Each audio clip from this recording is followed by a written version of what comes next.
Hello friends. For today's video, I'm going to be going through 5 very popular, very hyped books and doing this almost like a wrap-up style video where I let you know my thoughts on all these individual books. But then to make this a little bit more fun, interesting, engaging, I wanted to also let you know the average ratings for each of these books, the amount of ratings for each of these, which for all of them it's over 100,000. Some of them it's over 500,000, which is bizarre. And then based off of the average ratings, let you know the ranking. So almost like what's first place, what's fifth place, based off of the population's ranking. Obviously, I know that doesn't mean everybody who's read one has read the other, but just for fun, to show which one has the highest and which one has the not as high. And then at the end, I'll give my ranking based off of enjoyment and see how that compares to the average ratings. So I'm going to go ahead and start with letting you know the amount of ratings and what the books are about. I don't want to let you know the average rating until after I've discussed them, because I think sometimes that we have a certain perception of books based off of what we see of the average rating. We don't always want to check them out because of that number, when in actuality, if we had heard about the book first, then our interest might have been piqued. All of these have pretty high average ratings, not like any of them are 3.5 or something, but still I just think it'd be interesting to talk about them first. You can have your own thoughts, and then when you hear the average rating, you can see how what you thought of the book's synopsis, what I've described of it, if you had a positive association with what I was saying, and then you hear the average rating, kind of ask yourself, do I find that average rating deters me, or does it encourage me? So how much do the numbers really play a role? That's part of why I wanted to do this more in a is it worth the hype style, where we sort of examine the average ratings in relation to these mega popular books. If you find that you really enjoy picking up really popular hyped books, or books that are new but you can tell are going to be the more popular talked about ones, then definitely check out Book of the Month, who is kindly working with me on today's video. Book of the Month is an online book subscription service where every single month you have at least 5 different books to choose from. These 5 different books are brand new hardbacks. They're for a much more affordable price than you would see elsewhere. They're from a wide range of different genres. And like I was saying before, they're often the books that you see being talked about. I primarily read fantasy, and a lot of times my anticipated releases are the ones that are available through Book of the Month, but it's great because whenever I want to dip my toes into those other genres, they have a lot of different things available. Some previous ones I've gotten would be Mame, Razorblade Tears, KKI, The Maid. All of these you've probably seen around, if not read or heard about before.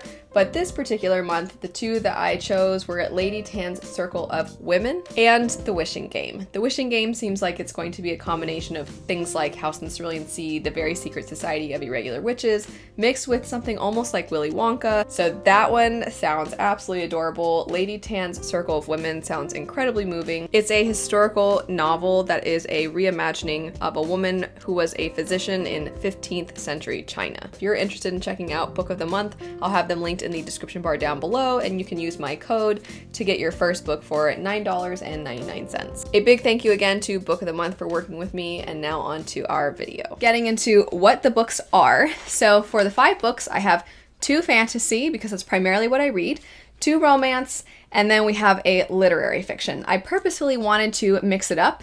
I do focus a lot on new fantasy releases on my channel, and so I wanted to do this video in this style, not only because of all the reasons I already said, but to encourage me to read outside of fantasy a little bit here and there, and to try to get around to some backlist books, because I do think what you have seen in the past kind of informs your thoughts on what comes next in the way of, is this derivative? Is this paying respects to? Is this unique and innovative in its genre? That sort of thing. And then also just familiarize myself with other genres, because sometimes reading outside your favorite genre highlights the pros and cons of your favorites. So the 5 books would be White Noise, Every Summer After, The Unhoneymooners, The Way of Kings, which was a reread for me, and then Piranesi. So let's go ahead and start with Piranesi, shall we? I did not like this book. Not at all. So I really loved it for a while, and it's quite short, and I read it in one sitting, and I don't know if I've ever had such a whirlwind of emotions from beginning to end. Of interest is piqued. I don't know what the heck is going on, but I'm on high alert, and I'm assessing every little thing that's being said and trying to piece things together, and I come up with a theory. And then I'm so convinced of this theory, and it's so moving and impactful, and I'm really feeling myself have so many emotions based off of what's happening. And then the book has a reveal, and it takes away all the things that I thought it was saying, and then it turns out to not be saying really anything even close to that level. And then it just could never bounce back. I just liked it less and less, so it was really weird to have it go like this and then down. I do think, however, that there's a reason this book is very, very popular. And there's a reason a lot of people love it, and that is the reading experience itself. So I was saying I didn't know what the heck was happening for a while. Most people will tell you, probably, I would think, the same thing, because this is written unlike anything I've really read before. It's very repetitive. The person is almost cataloging everything that's transpiring, but everything that's transpiring doesn't seem like reality, and you can't tell if it is or if he's an unreliable narrator, and it's first-person narration. So you're trying to pick up the pieces based off of what he is telling you, but you can't tell what he's trying to tell you based off what he's telling you. So you're trying to pick up on context clues, and if anything I've said, if you're like, I don't know what you're saying, then imagine the book, because that is the reading experience of like, what? I don't get it. And I really did like my theory, and I was really sad that, not that I was wrong, but that I thought that the story that my theory would have meant the book was telling was more to my liking than the story the book was telling. And that's all you really need to know about this if you want to give it a try. If you are so tired of the same old, if you want to read something unique, if you want to feel like you're having an experience, a fever dream when you're reading a book, this is the book for you. I'm so glad for all the people that like it, and I agree that it is unlike anything else. So there's also, I will say, there's some pretty interesting nods. I think there's some elements to some like Greek philosophy and such things in this, and there's obviously some nods, as you might expect, pretty quickly to things like Narnia and other portal fantasies, and how those concepts influence the mind, affect a person. So there's some interesting commentary in there. So the amount of ratings is 215,000. Pretty good, but actually kind of on the lower side of the amount of ratings for the ones that we're talking about today. Next up, White Noise by Dawn DeLillo. Unsurprisingly, this one has the least amount of average ratings, and the reason I say unsurprisingly is because literary fiction just doesn't quite end up having as much mass appeal a lot of times as a lot of other genres end up having. I loved part 1 of White Noise, and then parts 2 and 3, I liked part 2, and then part 3, the whole book is weird, but part 3 is very odd and not as funny, in my opinion. So the writing style in this is really hilarious. A lot of this story, it's about the themes more so than the plot or the characters. The setup is you're following a professor he's a professor of Hitler studies, but he doesn't speak German. And there's this sense of fear, almost, that he's going to be found out as kind of a phony. He essentially created this course. And his wife and his children are odd. And the story is very much talking about white noise, the way in which we constantly have information delivered to us. There's always something going on in the background, the way that sometimes influences what we think and how we act and what we do. I guess that's the same as how we act. Although slightly different, because of how we act, and anyway, you get the point. It's influencing people. And then there's also fear of death is a pretty big theme in this. And the way in which we hyper-focus on the little things, and then the big things, we find a way to compartmentalize or ignore entirely, or act like we care, but then really we don't until it affects us. And then how nobody knows what the heck they're supposed to do when a crisis actually occurs. And it's bizarre, but it's also very funny, and it somehow simultaneously captures the way that what I just described, people hyper-focus on the little things, and we're all a little bit selfish. It does that so well, but nobody really truly behaves like an actual person or talks like an actual person. There's a plane flying overhead. I'm sorry. I'm sorry for planes existing and flying in the air. So I loved part 1. I loved those little things because I thought it was so accurate and so funny and weird. But the fear of death thing and any kind of themes with death, unless it's grieving, which I do like, but themes of death are hard for me because I don't like them. I don't know what it is. I rarely like them. So part 3 was not as strong for me, but overall, I definitely think it's an interesting read, and I think a lot of people should give it a try. And I personally found the writing to be very accessible. I know literary fiction can be a little daunting, but I didn't think that that one read pretentious, or I didn't think it felt like I had to have so much knowledge, or I had to be able to know all these references in order to appreciate the book. I thought it was very easy to get into. So I did like it. I liked part 1 a lot. I liked the story less and less as it went, but still very enjoyable, and that one had 107,000. After that, we have the one with 657,000 ratings. That's so many ratings, and that would be the Unhoneymooners. This one is about a woman who just has the worst luck ever, and this is made even more obvious by the fact that her twin sister has the best luck ever. Everything goes her way. She always wins all these random drawings, and she just has great luck. And so our main character is always fixated on, well, my life sucks. Nothing ever goes my way. And then at her sister's wedding, everybody gets food poisoning except basically the main character, because she didn't eat the food that was there, and the groom's best man, who our main character can't stand. However, her sister does not want the honeymoon that she had planned to go to waste, so she tells the main character, you should just go on my honeymoon. It's non-refundable. I can't reschedule it. I can't cancel it. Just go. Use it, because I would rather you use it than no one gets to use it. And so the main character decides, okay, I'll go. And of course the honeymoon was booked for 2 people. And so given that the only other person who wasn't sick was the groom's best man, he ends up going too. And so they figure we'll just enjoy the trip, but not really talk to each other all that much. And then our main character is worried, well, if they find out that I'm pretending to be my sister, then I can get in a lot of trouble for this. And so chaos ensues because they pretend to be a married couple in front of staff and other people they run into and whatnot. And it's very, very ridiculous. I kind of liked how ridiculous it was because it leaned so much into it, and it knew that it was a very silly story, and it knew it was a very silly time. And I liked the dynamics between the characters. It really did feel like I was watching a romantic comedy, and it was fun, and it was over the top, and it just weirdly made me think of like summertime. Not weird because of where they go for the honeymoon being a little more tropical. So it was fun.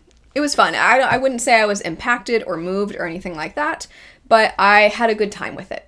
Next up, we have The Way of Kings, my reread of one of my favorite stories of all time. I love The Way of Kings. This story, if you don't know, which I'm sure the people that watch this channel do, follows, in the first book, 3 main perspectives, Dalinar, Shallan, and Kaladin. And the main perspective of this first book is Kaladin. You do go back and forth between present day, primarily present day, and then some parts of the past. And this first book, because Kaladin is the main character of the first book, you are getting his backstory in each of the future installments. Goes into the backstory of other main characters. Kaladin's backstory is heartbreaking, and how it is delivered in the story and the pacing of the reveals of his past and how they relate to what's happening in the present, I think are done masterfully. Kaladin's depression is so accurate in how it's represented, but also his will to persevere and to push on, not only through that, but through the circumstances that he is in, are truly heroic. It is probably the most moving hero character that I've ever read from, and they have some of the greatest here comes the cavalry moments. I know for those of you that like that trope, if you've read this, you know, but if you haven't, it is better than in any other story. The Here Comes the Cavalry, it's amazing. It's pretty much the whole chunk. There's a whole chunk of the book. I mean, this is over 1,000 pages, but there's a huge chunk where it's just all of that coming together, and it's so good. And Kaladin is currently a slave when you first meet him, and you are seeing the way that he has to go from slave to something called bridgemen. And they are people who have to run these bridges in front of the army because the setting of where these battles are taking place is a area where there's a lot of space between the various, almost like you could say like canyons. And so the bridgemen have to run these bridges across and push them over so that the army can cross, and they don't have any armor provided to them, and they're just being shot down constantly.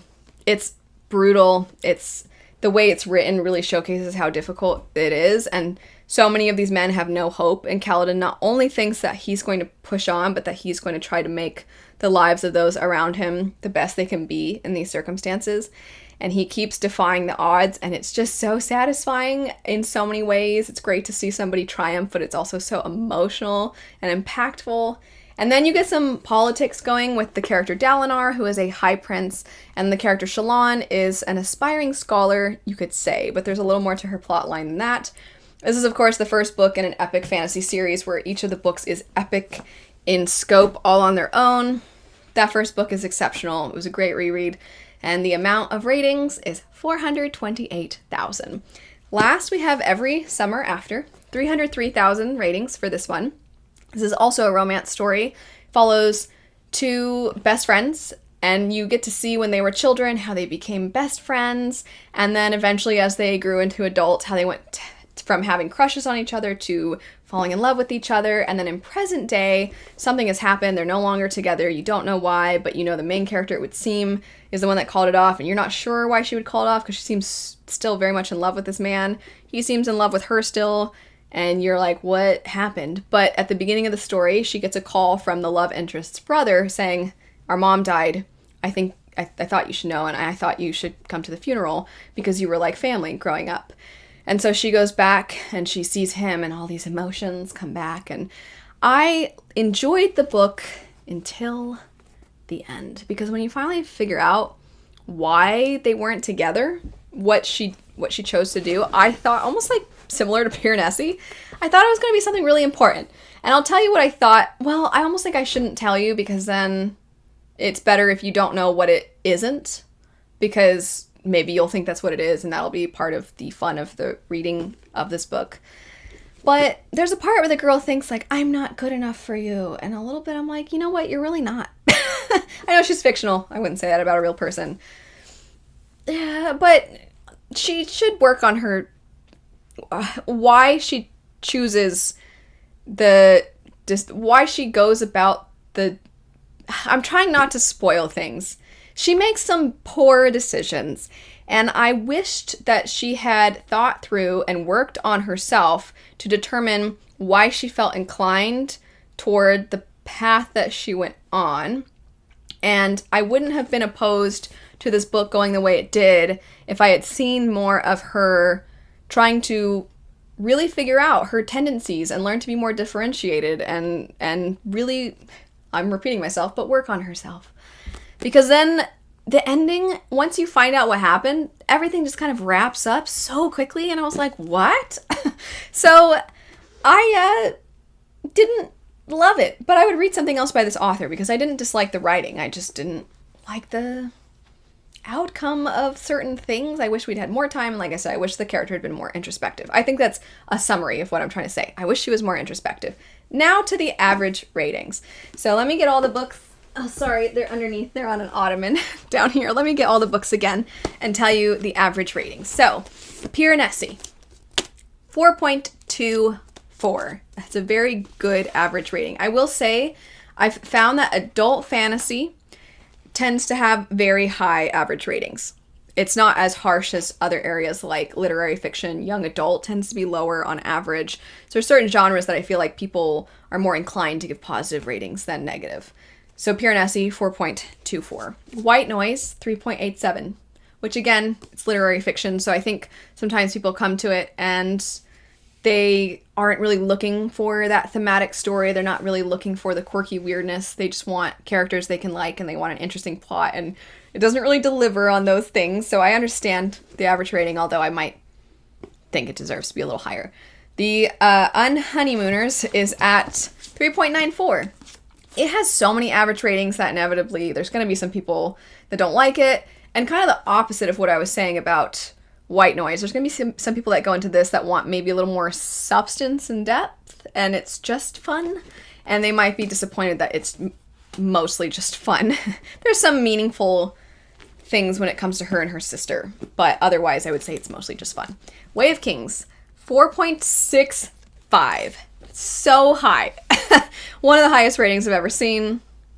I mean, I love the book though, so I think it deserves to be that high, but I understand also though that is absurdly high. Every Summer After, 4.28. That kind of surprised me because I'm like, really? 4.28? Not again, not because of the writing, but because of that character. I thought for sure that we would be a little bit more upset with her for her decision making, but apparently not. I don't know. So I'm putting these now in the stack in order of highest to lowest. So the order that the population would put these on based off of average ratings would be Way of Kings at number 1, Every Summer After 2, Piranesi 3, Unhoneymooners at 4, and then White Noise at 5. So I'm now going to rearrange these in the order I would put them in. I'm going to keep Way of Kings at the top because I do think Way of Kings is amazing and I love it so, so much. And then I actually think White Noise deserves to be in the second place. I like the themes. Even though the fear of death thing isn't my favorite of themes to explore, I still think that the writing was really funny, and I just think there's a brilliance to how odd yet poignant the book is. So that one's going in second place. Unhoneymooners, surprisingly, just because it is so fun. And I usually like my stories to have a little bit more depth, what I was saying before.